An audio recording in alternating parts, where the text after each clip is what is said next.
The next strategy we're going to talk about is directed note-taking. Most of us have gone through instruction before where we've had teachers provide notes to us, which are usually a simplified version of the text, and the students copy those notes down. Well, what we find in that method is that students don't really need to comprehend the actual text, only the teacher's simplified version of the text. So with directed note-taking, the teacher starts with the same guiding question that we've been using throughout this lesson and creates categories for students to collect their own notes. So in the case of this article, our guiding question is, according to the text, what factors are considered when promoting safety on roads and highways? And the categories that we came up with for this article are road features, such as shoulders and barriers, terrain, such as curves and hills, speed limit, and distractions. Now, I'm going to model one example note that we were able to take from this article to help support some of these categories. So from paragraph 9, we found a note that states, our results suggest that increasing the shoulder width, decreasing road curvature, and including a non-soil median are associated with a decrease in overall crash risk. Well, that's a pretty strong note for road features, so I want you to make sure that there's an X next to road features. But I want you to add a plus because I think that's a really strong note for road features. Now you'll see that that note also covers terrain. We have terms like non-soil median, but it's not really as strong for terrain as it is for road features. So go ahead and make sure there's an X minus next to terrain. So what I'm going to ask you to do is to look at the speed limit category.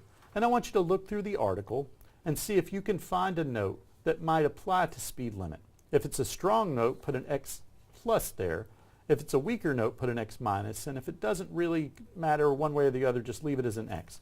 But go ahead and you can find a note that would go along with the paragraph, write the paragraph number down, and then write your note.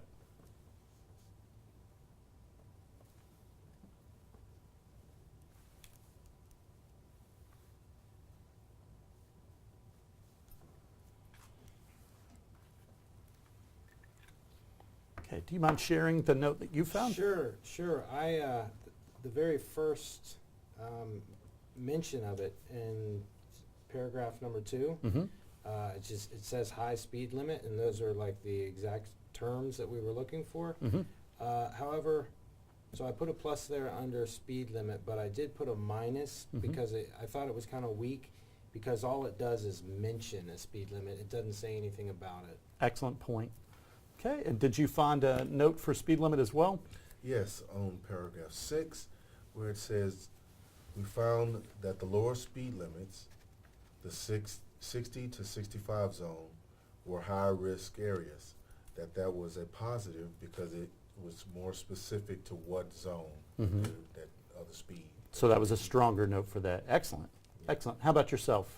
Mine was in paragraph 5, and it says that lower speed limits were associated with higher rates of accidents. So I put a X for speed limit, but I put a minus because it didn't really explain it. It just kind of introduced you to that finding. And it's kind of an opposite of what you'd It expect, is, yes, right? yes. That's interesting. And how about yourself? I picked number 7, and it said that lower speed limits were usually in high traffic areas, which would increase the risk of crashes. Good. It And that continues, so I put an X and I give it a plus because it specifically gives you an example of what can result. excellent. And that That kind of help answers mine. explains your question. Yeah. Wonderful job. Thank you very much.